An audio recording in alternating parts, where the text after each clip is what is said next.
Jose. Oh yeah, here they come. Here they come.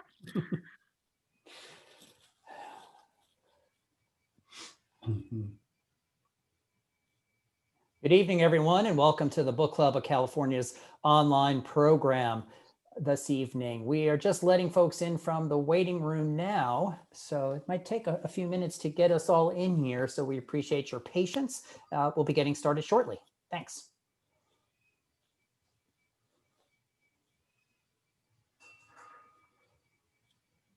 I see a little red button that says recording. It is recording. Okay, yeah. So now's not the time to be indiscreet. Okay, all right. Unless you want it for all posterity. Oh, for all posterity. Yes, I really. Yeah. Good evening. If you've just joined us, you're in the right place. If you're here for the Book Club of California's online program titled On the Ecology of the Book, Printing, Collecting, and Archiving. It's going to be a conversation with Peter Koch, and we're going to be getting started shortly, so we appreciate your patience. Thanks.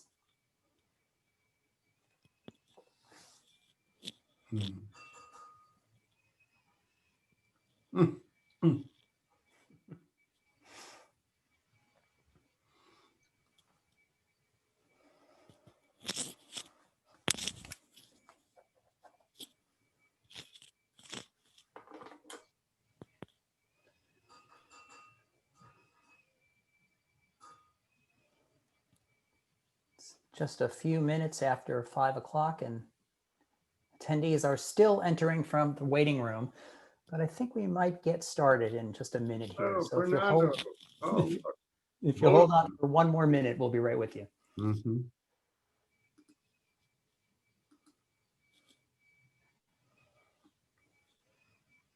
Hey, Susan. Yeah, ready? Fernando's on. Fernando is? Yeah. How did you find out about it? I sent him a note. You did? You see? No, you're not going to see anybody. You could. No, there's 116 people in the group. Oh. Hello, Susan. Hi. We can see you. Oh. So Peter's right. We have 117 folks in the room right now, and it's about 4 minutes after 5. So I think we'll get started. So Stick around. if everyone's ready, good evening and welcome to the Book Club of California's online program on the ecology of the book, printing, collecting, and archiving, a conversation with Peter Koch. My name is Kevin Kosick, and I'm the Executive Director of the Book Club of California, and it's my pleasure to welcome you to this webinar and host, along with the American Printing History Association of Northern California. We have more than 180 people registered for this presentation. So for those of you who are new to us, the Book Club of California is a nonprofit, member and donor supported organization dedicated to preserving and promoting the history of the book and the book arts. Oftentimes we do this with a focus on the literature and history of California and the West. The book club publishes limited edition books, a scholarly journal, and keepsakes. We host a year-round series of exhibitions and programs like the one this evening on topics including fine printing, design, typography, bookbinding, collecting, and much, much more. So if you're not a member, or if your membership has lapsed and you're interested in what we do, please consider joining our century-long tradition. Our membership dues are modest and the benefits are many. We simply cannot do the work that we do without the support of our members. So I encourage you to visit our website at bccbooks.org to join or donate to the Book Club of California. And now for tonight's speaker and our program. On the ecology of the book, printing, collecting, and archiving. We'll have a conversation with Peter Koch.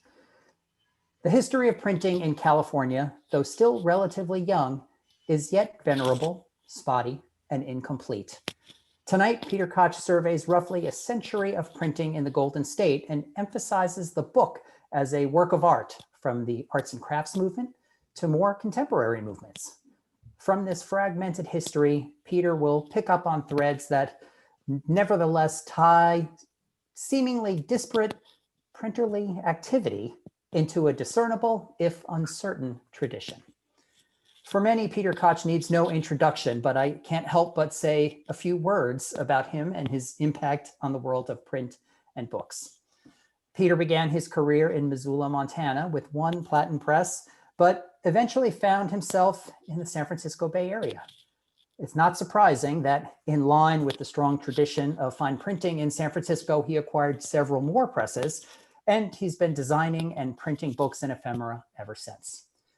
He has attained an international reputation with clients and collectors of his work, counting major international research libraries, bibliophilic organizations like the Book Club of California, and private individuals and publishers as his admirers. Peter Koch designs and prints and publishes limited edition books, and Editions Koch specializes in publishing limited edition artist books, broadsides, portfolios, and text transmission objects. He has managed print productions and printed books for the Book Club of California, and in 2019, the Grolier Club in New York mounted a retrospective of his 45 years in the book world. Along with Susan Filter, a paper conservator, he founded the Codex Foundation in 2005. More information on Peter and his work can be found online at peterkochprinters.com. So Peter is going to speak for a bit, and then we'll be taking questions from our attendees. So if you have questions for Peter, please use the Q&A function in Zoom. Or you can chat the presenters, as some of you already are doing, or you can chat me directly, and we can get those questions to Peter. We'll basically curate the questions for our Q&A component from the Q&A and the chat functions in Zoom. Okay? So now it's my great pleasure to introduce Peter Koch, printer. Peter, it's all yours. All right. Well, thank you. Thank you very much, Kevin. And thank you, Alex, for inviting me and everybody. I'm really happy to be here. I'd like to begin, if I can, by, well, and thanking you, by the way, who are listening and watching. I'd like to begin by sharing the screen a little 4-paragraph piece that I wanted to read, and then after that I'd like to have a conversation. So let's see if I can make this work. It says that I want to share the screen somewhere. Yeah, so Peter, down on the bottom, if you I look, got it. got Share it, okay. screen. And it's Okay. easiest to share your desktop, just FYI. Okay, so let's see. Okay, share. Okay, so you all now can see this document, and I think it's called "On the Ecology of the Book: Printing, Collecting, and Archiving." And what I want to explore this evening with you guys is a very esoteric sort of ecology. It's really the ecology of printing and what follows upon it, which of course are the passions of collecting and then the sort of the duties of archiving. And what I'm talking about is, in particular, is the contemporary handmade book. So it's really a personal view. In my early teens, I formed my first collecting habits, which probably everybody does who is a bibliofanatic. My attraction to science fiction led me to the colorful Ace Doubles paperbacks. And that collection and many others, ranging from the complete works of Joseph Conrad to the Surrealist movement in Europe and America, have all disappeared, as I have traded them in secondhand bookstores to fuel my next, latest, most recent reading passion. Then everything changed in my 30s. Suddenly, I began to study printing. And then the books related to my new profession were often materially superior and better designed than any books that I had previously seen. And I kept them all. I still have them all. Encountering rare and beautiful books raised the bar considerably, and I was happily thrust into a collecting passion that far exceeded my means.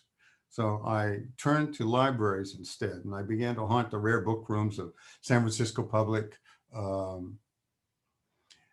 where I dove deeply into the Cranach Press Hamlet and that finest examples of Renaissance artist books, the Hypnerotomachia Polyphily, printed by Aldous. And then at the Gleason Library, under the tutelage of Father Monahan, I I viewed Athanasius Kircher's marvels of volcanology and Egyptian hieroglyphics. I was soon enough teaching at the Bancroft Library. And by the way, the secret is I took that job just so that I could get the keys to the library, where I would call into the press room the Kelmscott Chaucer, Nicholas Jensen's Eusebius, pages from the Gutenberg Bible, and actually, most importantly, something called the Bodmer Atlas, because Karl Bodmer had come out to the American West with Prince Maximilian in the 1830s and painted watercolors and made paintings and engravings of the Indians and the landscape that he encountered on the way up to Montana, which is my home, as everybody seems to know who's been anywhere near me. Anyway, about collecting, my collection evolved from its beginnings in typography and printing history to embrace the book as a work of art. That was an evolution. And it evolved into an interest in high craft artist books and exemplars of what I consider typographic masterworks by my friends and colleagues. Not the great masterworks of the past. I could find them in libraries, but my colleagues' work I wanted.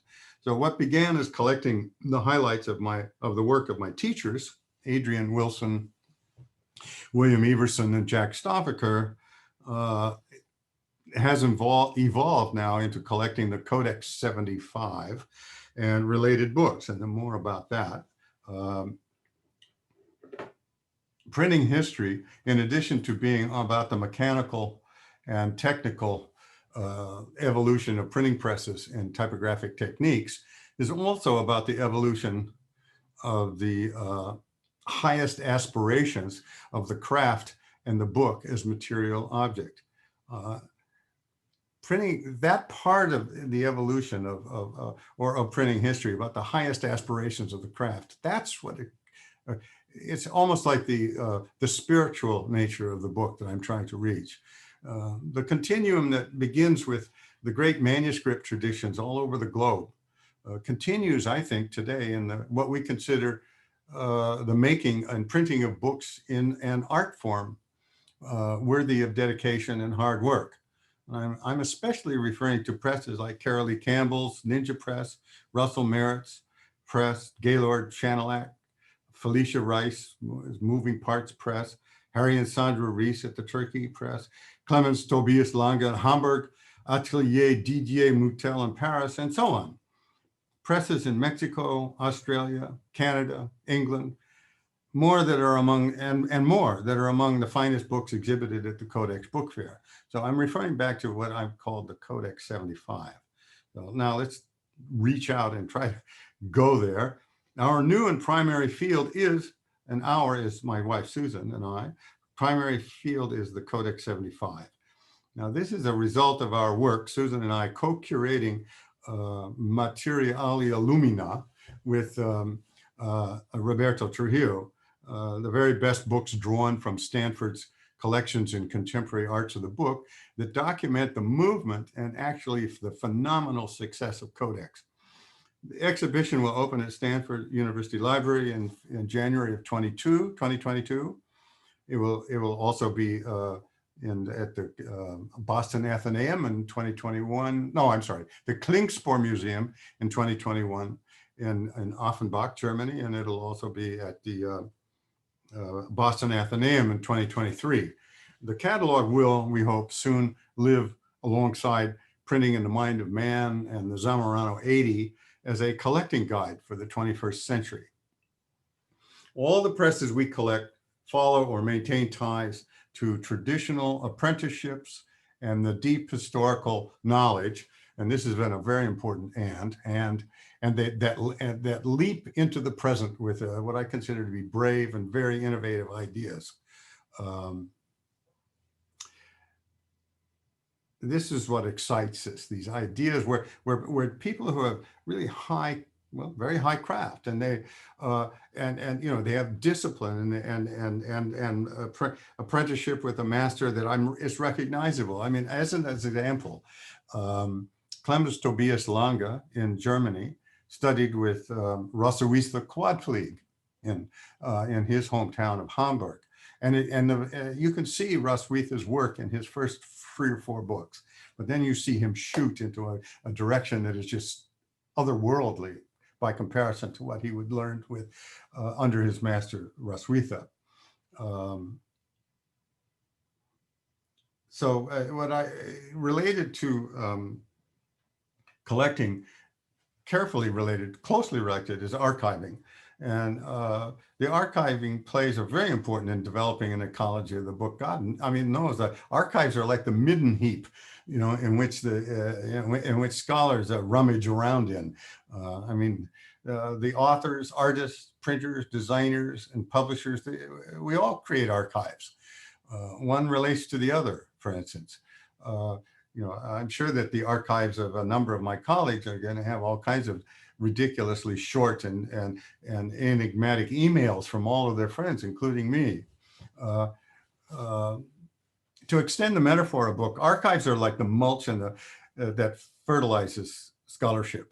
To extend that metaphor a little bit, we are working in the garden of language, and the material traces of language in the form of a book, or a recording, or an inscription, like our friend Christopher Steinauer, who's carving rocks, are all in the garden. And we as printers and collectors and archivists are tending that garden. As a designer, printer, publisher, artist, writer, I consider producing and curating my own archive as a very essential and closely a part of my life, my creative life. So inventing, collecting, archiving the trails of my life in books. Beyond printing and collecting, if you were going to add a 4th to that little list, a quadrant, then it is the business of it all. I mean, this is that dirty subject that no one likes to talk about, the business. You know, how do you sell your books, or how do you sell your printing, or how do you get clients to come and knock on your door and say, hey, I've got this contract just ready for you to sign, and it's worth a ton of money, and it's going to get you out of trouble, and you'll be able to pay your taxes. That is part of the deepest ecology of printing. And, you know, frankly, it's like fishing. You know, fishermen will tell you, you know, what river they fish in, but they won't tell you where the fishing hole is, because that's a secret, because that's where they're getting their fish, and they don't want you mucking around in their fishing hole. But and then anyway, I've tried to change that situation. I found that situation to be rather annoying. You know, so we founded Codex. And now that fishing hole is open and public for everybody. In an ecological mapping in the book, there is the end user, the reader, and the routes that the book takes to its destination. And that's why the Codex Book Fair is so important, is that it presents us, you know, that 4th quadrant. It presents us the commerce of the book, and brings it into a very friendly and gemütlich situation. Anyway, so much for the reading part of my presentation. I'm going to close that if I can. I don't know how. You can go to stop share on the bottom. You can just, or on the top, I'm sorry, if you do stop screen share. Did it. Okay. Okay, so now it's just us, right? Everyone should see your face now. Are we all right? Is everything going fine? All right. Yeah. You want to be Yeah, everything's great. That was incredible. There's already some comments in the chat about, wow, what a fabulous story. Peter's story of his growing love of various glorious texts and their printing and beauty, and how that led to collecting. Some nice comments there. Also, someone noted my goodness, the luminaries who were your instructors. It's no wonder that he is the father of Codex. I love that. I love that line. Yeah. I thought I loved Yeah. Susan's sitting right off to my right. Susan, why don't you come into the picture? And I don't want to interrupt. I will. okay, you were name checked a couple of times. Well, I'm trying, but she's Okay, she's shy. She's being shy. Yeah, she hasn't combed her hair. There you go. Oh, okay. So, Well, we just wanted to know that you to know that you were name checked. You were called. Peter mentioned you. I mentioned you. You're an important part of this whole story. Thank you. Thank you. yeah. Well, Susan and I started this area of collecting by, it's a funny story. Codex #1 opened in Berkeley and in the Pauley Ballroom. And it just occurred to me that we couldn't let this escape us. And there I am trapped behind my table. So I turned to Susan and I said, excuse me, but I'm going to use the number. I said, Susan, here's $5,000. You have to spend it before you leave the fair, before the fair closes. And boy, that was like fun for her. Yeah. So she went out and just went shopping. And that's the spirit in which our collection of our colleagues' books really began. And we wanted to buy and support them because we found their work not only fascinating, but about as interesting also, but not just fascinating, but also because we wanted to promote their work beyond our own personal collection, which is something we like to share. So, that's probably the most important, or actually one of the most enjoyable part of our collection is that when we have house guests, people come and visit and I'll pull out a book and say, oh, have you seen this? Or would you like to see, the first colored view of the Rocky Mountains, which I just happen to have because I inherited a collection of books from my great-grandfather, and who was a book collector himself. So I was so fortunate to grow up in a collection of rare books that is unparalleled today, because there's just nobody out there with that kind of a collection. I mean, here I had this pioneer great-grandfather who collected books while he was out there, shooting buffalo in Montana, and he wasn't doing it, as a marketer. That's how he lived. He shot a buffalo and ate it, and but he also read books at night, and he didn't read just any old book. He read very interesting, good books, and he kept them all. And 4 generations later, I have them. And I do add to that collection, by the way. You can say what it is about the. Oh yeah, the collection is of the Western exploration. So the story begins in Louisiana, and so it begins with the French book, the French texts on French Louisiana, and it goes, and the collection works its way up the Mississippi River and up the Missouri River as we, as white culture, get there and start writing books about it. So we have we have the Lewis and Clark journals. We have the journals. We have the first crossing of Canada to the Pacific coast, the Mackenzie expedition. We have the Carver expedition. We have the you can't name a major American expedition across the continent until 1848, 1860, 1880 that I don't have. If I don't have, and usually in the first edition, but maybe not, maybe a second edition if it was better. Anyway, so I basically pushed that, even further. And what was fascinating to me about the collection that I was raised in was that some of the books had fascinating maps, brilliant illustrations, aqua tints, early colored lithographs, and it's the beauty of the book that kept the book forward in my mind. And so, who knew that one day I would be making them? But that was the most important leap that I ever made, really, in my life. Was I went from reading ace double paperback science fiction books to collecting, Adrian Wilson, Jack Soffaker, and my friends. So, if there's any. Oh yeah. Okay.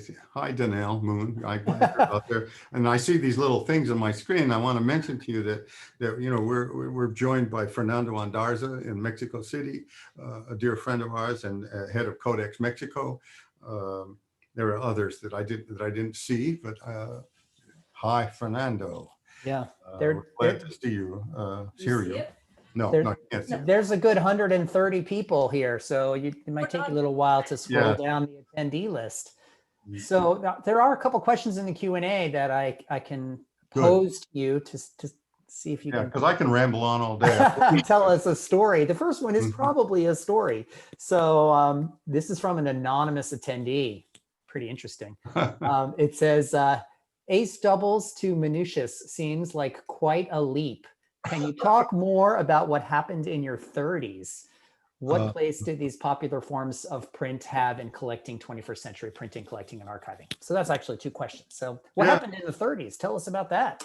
Well, you mean in my 30s, not the Yes. 30s. Yeah, in my 30s. Well, what happened is that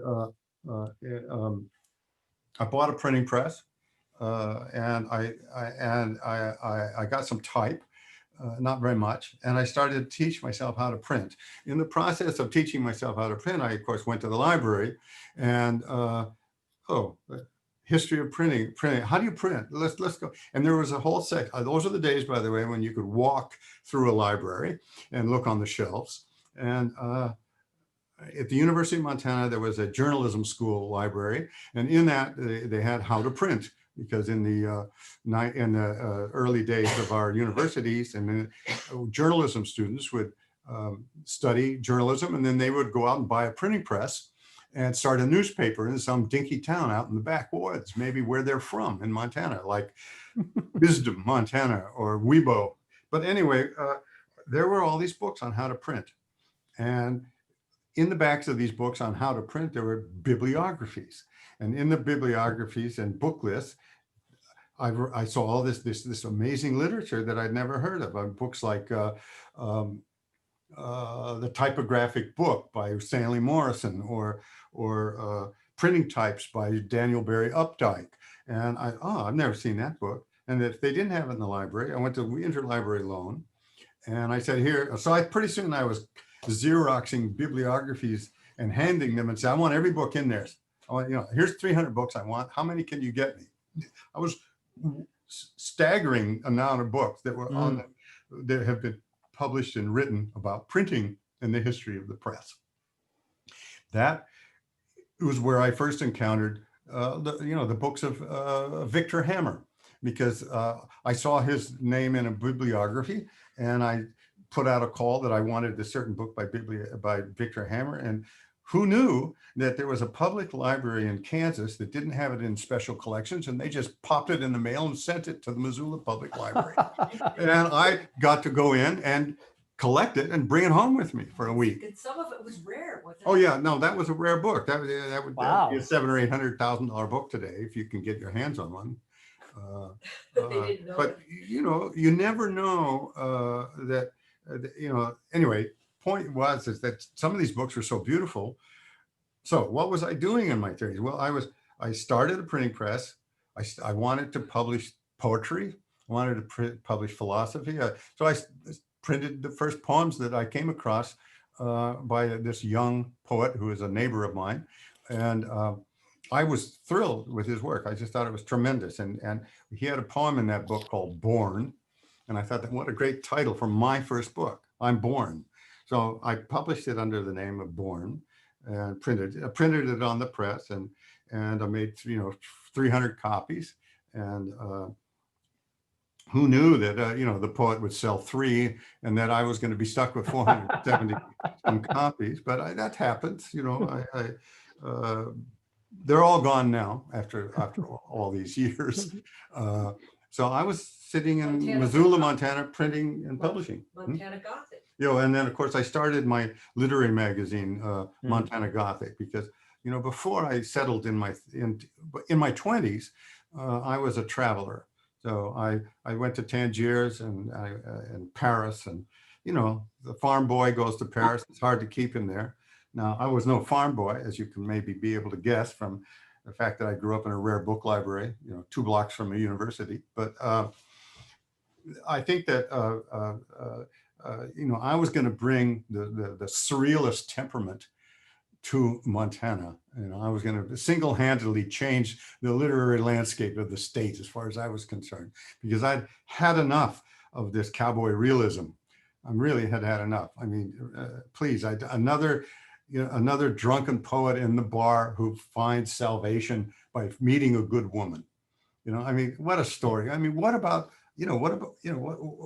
volcanoes? What about savage wolves turning into women in your dreams? There are so many things that, are much more interesting than hearing about how sad you are, which is what most poetry is about, by the way. So I'm quite interested in that. So I started a magazine and started sending them out to bookstores in San Francisco and Paris and New York. And who knew that, the people were reading them. But, all my life I've been running into people who said, oh, Montana Gothic, I can't believe it. It was so important to me when I was 23 years old, and I found it in City Lights bookstore or in Shakespeare and Company in Paris, where, so I was just launching myself as a littérateur and as a publisher. And of course, I published my own poetry, and some of my friends would then publish my poetry, and then then eventually, this is all happening, like I say, in Missoula in my 30s.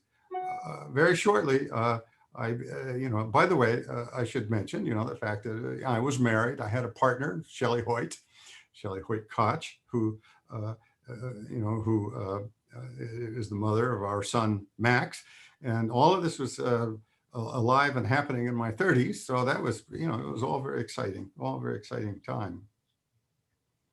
Okay, now I've got to get out of my 30s here pretty soon. The story's going to really get long.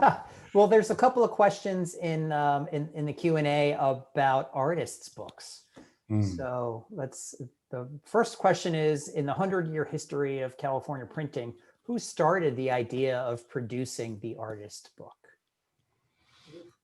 Well, that's a nice question. Yeah. There are different ways to come at that question. If you want to say that the first artist book in California was the first book that had art in it, then you're almost you're way back to the Grapes of California, an early book that had some beautiful lithographs in it. But if you want to make that definition begin with a self-conscious act of, I'm an artist and I'm making a book, and I'm making this book in a sense that is a non-traditional way. Well, then I think you could. I might almost say that you might want to start with someone like Betsy Davids and her work at the oh goodness, her name of her press, we all know it, but Rebus Press in Berkeley. She was pretty advanced in her thinking about art and art in the book. She taught in an art college, so that's very sophisticated. You get to work with artists all the time. There are people who would say that no, that's not the way you go. The way you really have to go is you have to go to the beatniks, and then you have to go to their zines or their small publications. That came out of. There's a guy named Wally Hedrick. There are these people that were basically part of the beat scene. Well, that's a way to start too. They were self-consciously making artist books before artist books became a genre. So I don't really think that's asking when did it first appear in California is a simple question. It's so complex that I don't personally. I don't. If I were to say what was the first artist book, I mean, of course, so many people would say, oh, well, it's the guy who sat in a monastery and drew the Book of Kells. How about your first artist book that you produced? Oh, that's easier. Yeah, for me to understand, because I was not self-consciously an artist making books. I was self-consciously a poet printing books. And then my consciousness expanded, because eventually I met and started to become friends with artists. In my youth, I was not. I knew artists, but I wasn't considering myself one of them. I more or less felt myself as a poet or a scientist, because I was very rational in one half of my existence, and, worked at the Lawrence Berkeley Laboratory and things like that. But I really think my first truly, honestly, over the top artist book would be the one I'm working on now. I'm sorry to say that, but I started this book that I'm working on today in 1994, and it's still in progress. So maybe my first artist book was volume 1 of Urtext, which came out in 1994. And it was a metaphor, a symbol. It was not a book so much as it was a picture of a book or an icon of a book. And I think that moved my practice away from focusing it on the text with beautiful illustrations, etc., and moved into something in which I would say that, my idea is the origin and beginning and the end of this idea, of the whole thing. There's a great question in the Q&A about broadsides, and what are your thoughts on broadsides and how they fit into the book arts, perhaps in terms of typography or layout and printing? I love this question. Well, well, first of all, I think broadsides, I'd like to quote Robert Bringhurst when he saw a copy of my own book called Point Lobos, in which I presented the poems of Robbins and Jeffers, a selection that I had edited in 16 by 23 inch sheets of paper. And he said, this is Bringhurst in his review, or maybe it was in conversation with me. He said, this is the finest life of a printed poem, the finest life that anyone could imagine for a printed poem. And to see the poem in this case it was 16-point type, and it took and it was almost 50 inches long, and I was able to print a poem that long because I could turn it around and print it upside down in a great big press that I had in 2 different impressions. I think the broadside is visually the ideal way to see a poem. I think the best way to read a poem is probably in whatever form you have it in your hand at the moment you need that poem, whether it's a grimy little paperback or a magnificent broadside printed by the best printer you can imagine. That's the best way to read a poem, but broadsides are a very important contribution because printers tend to, the person who sets the type is paying more attention to that poem than anyone has ever paid to it, ever, except the poet. So it's a nice, and then when the poet and the printer are friends, and often this is the case, you just couldn't do any better. I love broadsides, and they're not collected and shown enough. I can remember going into Peter Howard's Serendipity Books just a year before he died, and he had cases and cases and cases of poetry broadsides that just had been there forever. Whereas something by the Beatniks would be slipping, a book by Allen Ginsberg, first edition, would slip off the shelf the minute he got it. So I think they're under collected, but they're fantastic. Great. I have actually a quick question just to add to that, if you don't mind. And it was something I was thinking about. Can you hear me? Yes, we can hear you. So Peter, in addition to broadsides that you seem to be really interested in, is there anything else that you collect besides books and broadsides? Like, what else does your collection comprise? Well, bad question. well, there's 2 places to look. There's in the house and there's in the studio. I'm going to start with the studio because that's shorter.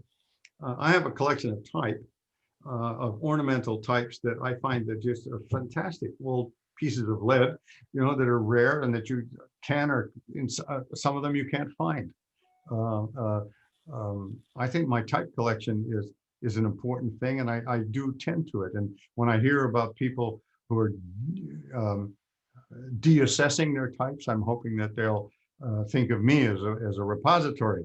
But then, of course, a couple of years ago, more than 50% of my collection was given to a printer in Montana, and he was just getting started, and I thought he had the way to begin, and so I just said, here, bring your truck and carry it away. Actually, I don't think I gave it to him. I think I charged him some money. Oh, terrible! I should have given it to him, but not much. I collect type, lead type. I collect printing presses in the sense that I have a very select collection. I have a Chandler and Price printing press that I expect to have mounted above my grave.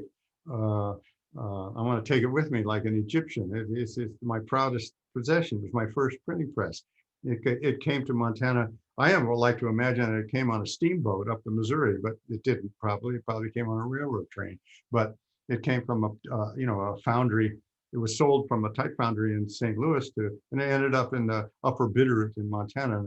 It's in perfect condition, and I love that press. But I also have Jack Stoffaker's Geets press, which is one of the more magnificent presses I've ever laid eyes on, and I really am proud of it. I used to print on it. I don't print anymore myself, and I have something called a Hacker test press, which is, as far as I know, I have the only one in the world, and I'd love to find out that brag is wrong, because I'd like to find out someone else has one. The Hacker test press that I have is an advanced model that was advertised, but the year that they advertised it, they were bought out in a hostile takeover by Vandercook, and Vandercook killed them, buy the competition and kill them. So the last one was the Hacker test press that I own, I believe, is number 6. Now, I don't know what happened to number 1, 2, 3, 4, 5, and I don't know if there's a 7.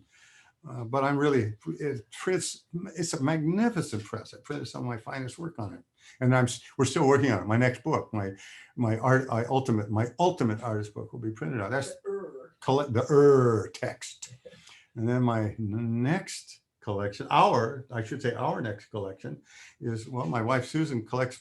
In a way, she collects Piranesi prints, and cookbooks and books about Venice. And that collection is, and I add to that collection. She, of course, has added the most to it. She has collected books by Joseph Brodsky, who is a dear friend of hers. I said, was it? Yeah, did I? Yeah, was a dear friend. Joseph died quite a while back in the 90s. So yeah, and drinking glasses. Oh my God, Susan has all this Venetian glass. I mean, and I hate it when people come over and she serves, 16 people, out of the Venetian glasses, because all of a sudden I have to hand wash 32 glasses because everybody gets 2 of them dirty. They're so gorgeous, and you can't put them in a washing machine. But yeah, no, seriously, we like to think we live in a wonder cabinet here, Susan's museum.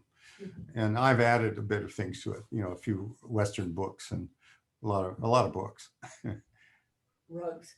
Yeah. So anyway, Alex, any further questions about what we collect? Yeah, we have a lot more questions. I'm just going to actually go back to the chat, because someone asked pretty early on where you think calligraphy fits into the printing scheme. Oh yeah. Yeah. Well, this is a really big question for me, because I never wanted to print anyone's calligraphy. I think calligraphy, it doesn't do that well with letterpress, and that was my specialty. So I think that calligraphy is, when it's reproduced as a facsimile, as a printed object, then offset is the finest way to go, or maybe now inkjet, because calligraphy happens on the surface. It doesn't happen beneath the surface like printing does, and calligraphy doesn't want a shadow, which you get from the dwell of a letterpress printing. But where does calligraphy fit in? Oh my God! I mean, the fantastic books, Thomas Ingmeyer's books are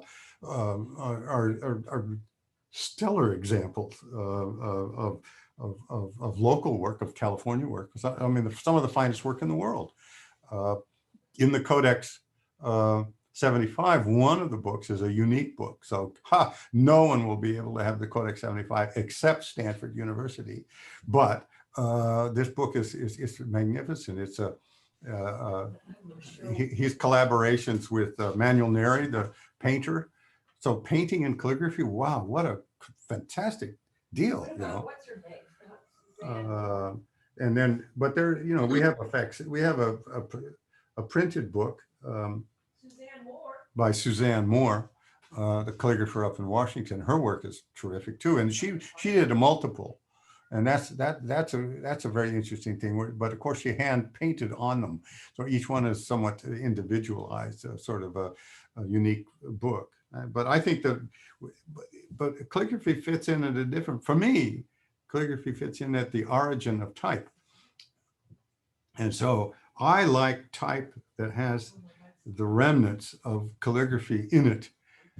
I'm not a great fan of geometry as the basis of my lettering that I like. I prefer the hand, and so therefore the humanistic Romans are really the types I like to work with. If I want to make a bold statement within a humanistic document, I might use some Futura bold type, as an accent.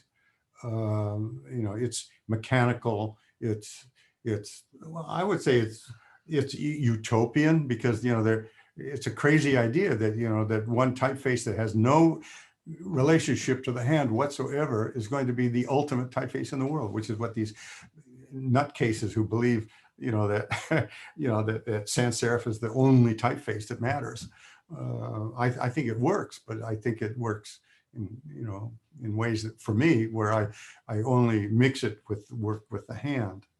Calligraphy is as a foundational study. I mean, if I tried calligraphy, and I have to admit that I was so bad at it that I immediately quit. But I wanted to be able to work at that level. Just never could.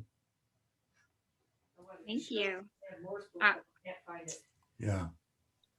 There are a lot of other questions, and I'm just going to ask you, and this is, I think, relevant in the time of COVID, about digitization and digitizing your work. So someone's wondering, have you considered scanning some of your work for online enjoyment, or would you prefer people to seek out the physical book? Whew. Well, that's a very loaded one. Yeah, no, that's a loaded question. Well, it's not really. I mean, it's a very practical question. So, for instance, the book that I'm working on today, the Text Volume 2, is called. It has a subtitle or a title. It has a title and a subtitle. The title is Speculum Mundi, Mirror of the World, and its subtitle is the Text Volume 2, because it's part of a trilogy. This book is so difficult and so complex that it demands a format that is 18 inches tall. The book has to be 18 inches tall. It has to be full folio. It can't be less than that, because then it becomes illegible.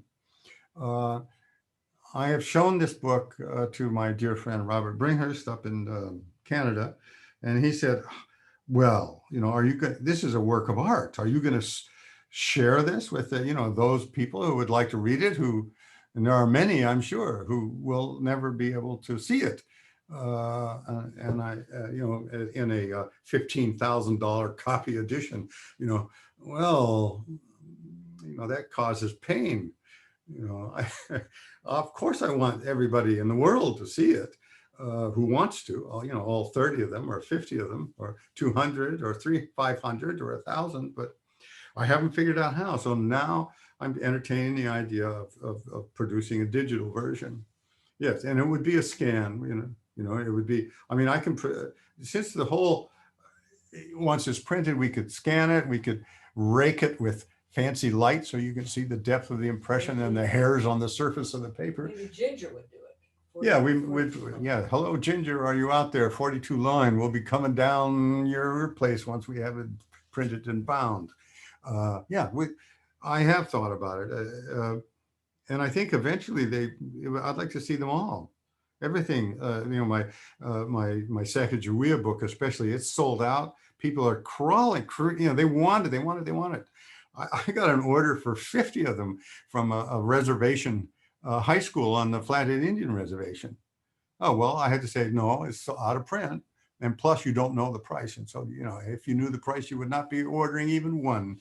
But I've tried to get a trade press interested in doing a facsimile edition, but it's expensive, and trade people, count the dimes, and, so no, we can't do it. So yeah, I think a scanned version would be really important. And I probably ought to have it out there now, but I just don't. Well, I have it scanned. I just haven't made it available. I mean, I have so many projects, and so little time. I mean, so yeah, I should do it. Whoever brought that up, that's really, thank you. One more prod. I feel like the devil is behind me with a little fork. Printer's devil. The printer's devil. Alex, did you want to ask? There's a couple of questions about the Codex in there. Did Oh, you wanna- right.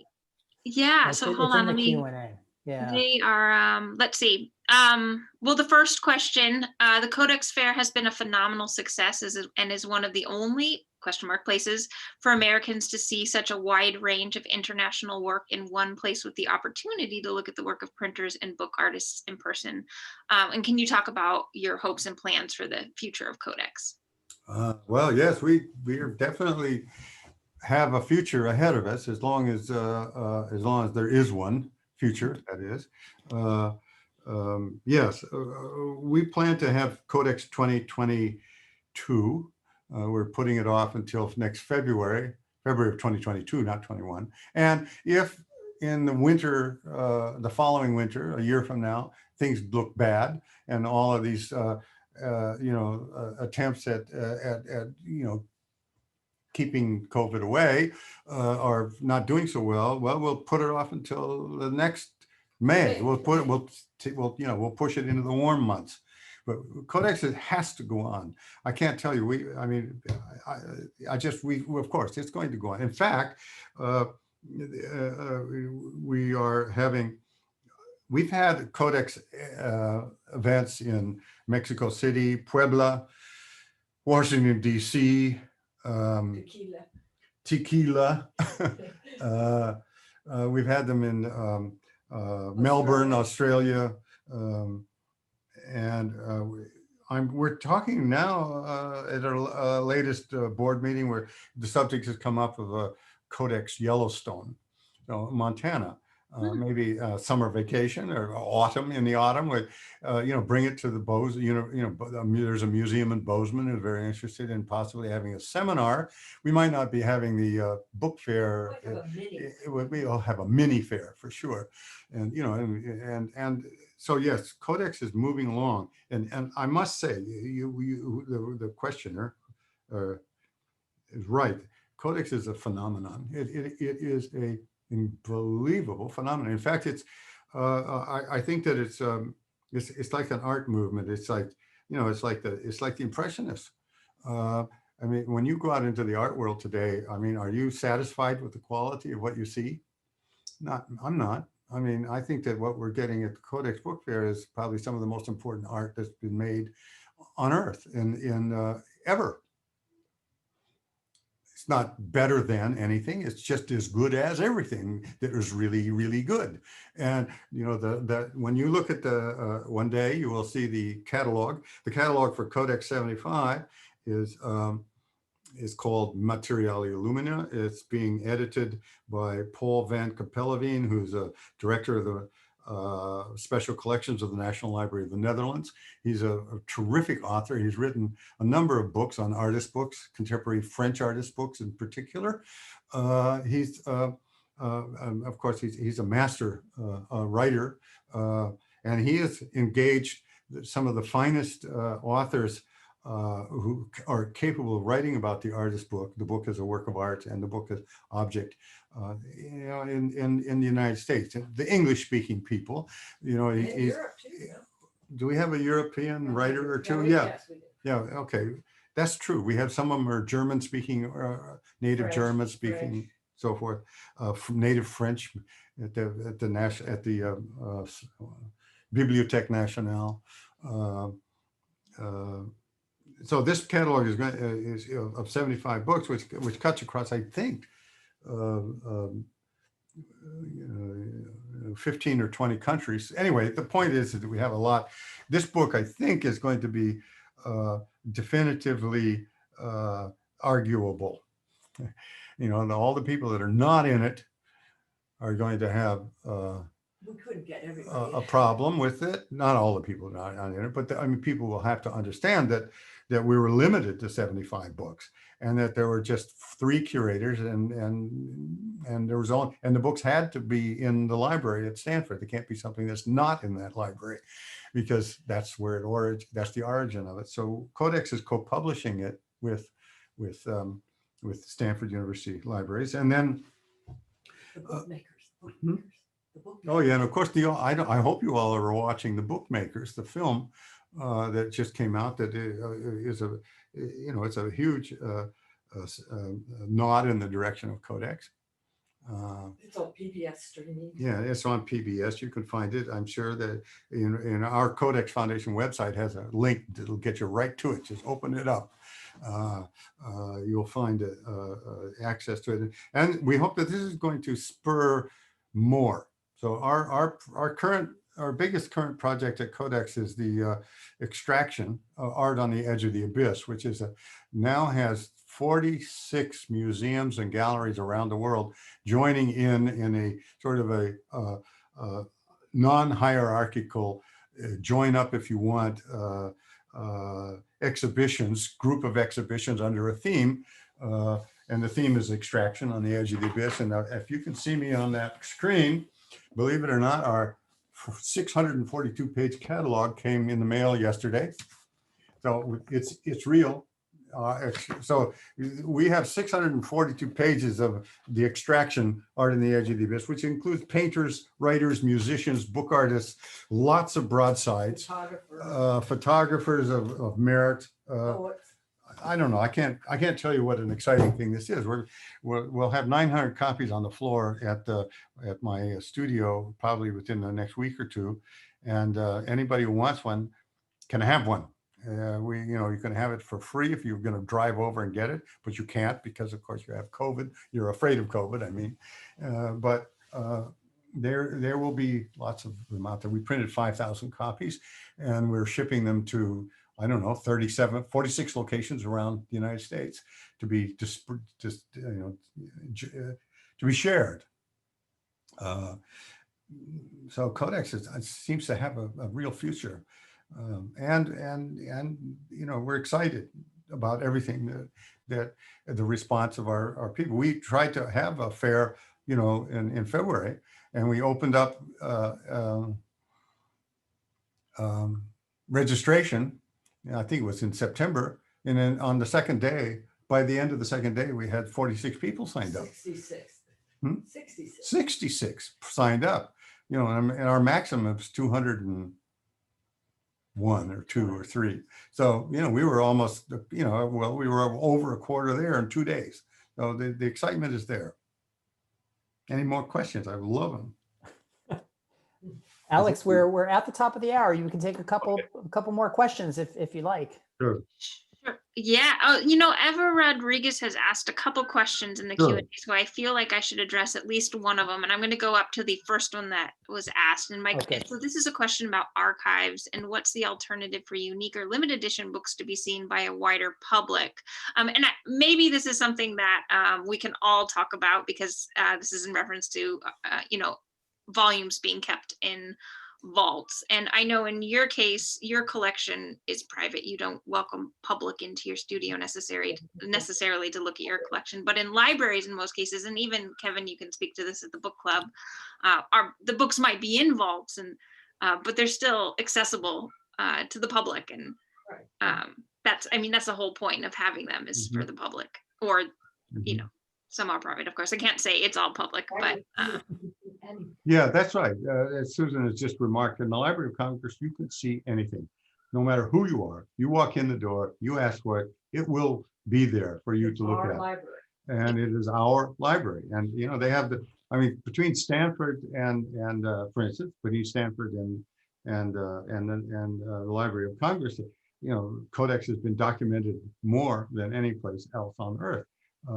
Mark Communication has collected a tremendous amount. I mean, that's his comment in the Bookmakers, is that he's trying to document this movement called Codex. And that means he has to have the books. There's more to this. San Francisco. So archive doesn't mean that it's kept and locked away. Archive just means it's being preserved and it's being kept safe so that you can see it. Archive is different than a library. Yeah, of course. Yes. Yeah, the archive is, And there's, as I mentioned, is like a midden heap. It's a pile of stuff that you have to dig through. And because it is an archive, there's no other way you can share it except one person at a time. It can't happen any other way. But you could go to the library and look at But the you can books. go to the libraries and look at books, and you can also go into the you can also go into the archives. You ask for a box from an archive, you get it. Mhm. Well, maybe. You have to Depends on what's in the box, research. right? You have to research it, yeah. Okay. Yeah, I just want to comment because someone had mentioned this earlier, and you had mentioned it also, Peter, that I also became a library page at San Francisco Public Library a long time ago. Lisa was kind enough to bring me in just so I had access to the Very things cool. behind Right. the closed doors, and I thought that was You interesting. have to Funny. ask, that's all. Yeah. Well, not everybody gets to be as privileged as a page, or in my case, Are the I was most teaching inside the Bancroft Library, inside security. Yeah. And it was there was a period when, before they remodeled the Bancroft and security got tightened, there was a time when someone like me who knew where the key to the vault was, and I just could let myself in. But I also had permission from the the top dogs to do that. But all that's changed at the Bancroft and in most places. But Say you could go to the San anyway, Francisco Public Library. and ask Susan for has a lot to tell me. You, I just wish I could put her in the chair. Say, just go to a library. Do you, Well, Kevin, she's trying to say, and I'll say it again, go to the library. go to the library? Yeah. Okay, yeah, way to go, way to go. Go to the library. You can see it. They won't keep it. Okay, locked. we're at the They top won't of the keep it hours, right? safe. They won't keep it Susan, if locked. you want to talk, I want you over here.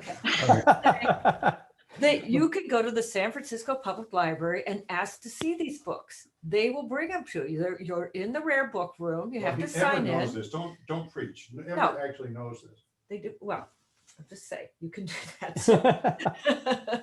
Yeah. It's not. I locked to the interpreted the library. question as a little more general, like what are we, things that are being kept behind closed doors and Ah, the goods.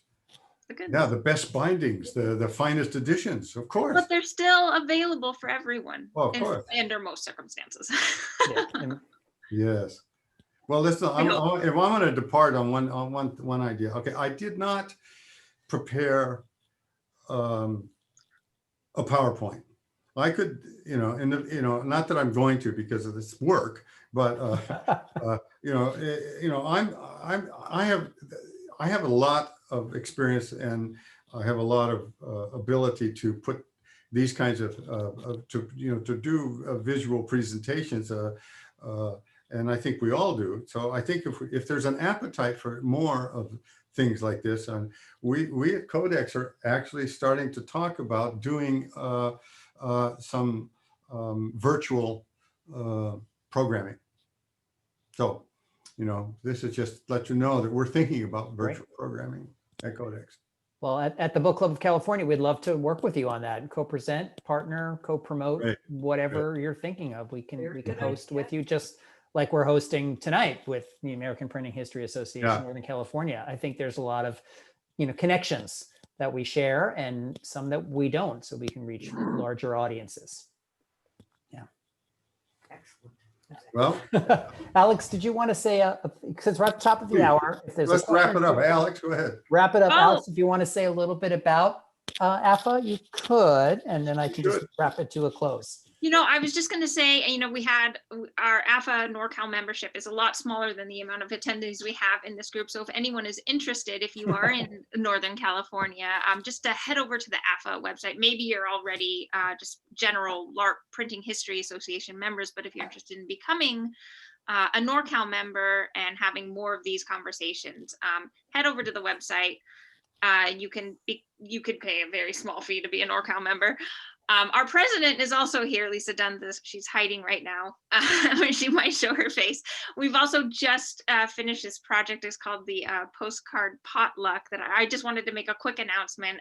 A bunch of printers got together and did a really cool postcard, and we're selling them on our website to raise money for the NorCal chapter. So go over and take a look at that. Some unique postcards, great printers involved. I think there are 15, Lisa, can you confirm that? 10, sorry. And we're always looking for more people to be involved, and we do offer student memberships, and we're sponsoring student memberships, and we're just trying to reach a larger audience right now. Yeah, and we'll be sending that out in some links tomorrow as our post webinar email follow-up that we send to all of our attendees. So I could put those links in there to drive some people, remind them and drive them to your website to find out more and to get more involved. And there are also a bunch of unanswered questions in here. So do we typically collect them and maybe answer them after? How do you normally do that, Kevin? Yeah, I can download the chat and the Q&A and share those with you, and we can figure out how to get them answered. Yeah, okay. We certainly can do that. I will say, if you are fortunate enough to ever get an invitation to Peter and Susan's home, that you should accept it, no matter what you have to do in your life to make it happen, because you will just have the most tremendous time of your life talking with Peter and Susan and seeing what's in his collection. And do it if you are lucky enough to get that invitation. So thank you, Peter. I want to thank you for this terrific conversation. This was really great. There are a ton of questions and positive comments. This is fabulous. Great job. Loved the conversation. Thank you all, or just a few of them from the chat that I could see. So thank you. And thank you, American Printing History Association, Northern California, Alex and Lisa, for inviting us to partner with you on this great presentation. And there's a thank you sign in Lisa's Zoom window there. So thanks everybody for being here. Please join us for our next book club online program, which is a Bookbinders Miscellany. It's going to be next week, Monday, December 21st, here on Zoom. This is likely going to be a pre-recorded presentation by Dominic Riley, who's a bookbinder and artist, because due to the pandemic, he's still at home in the UK. So for him to do a live online program means it's like, I don't know, what, 2 o'clock in the morning or something for him. So we're figuring out how to get a recorded presentation so he can still deliver his talk to a book club audience. And you'll be able to register for that online event at bccbooks.org/programs, or using the link that's in our weekly programs email that you're going to be receiving from the book club. So again, thank you all for joining us this evening. Thank you, Peter. Thank you, Alex. Thank you, Lisa. Thank you, Susan, off to the side. I hope everybody has a wonderful evening. Be well and take care. Okay, bye-bye. Bye now.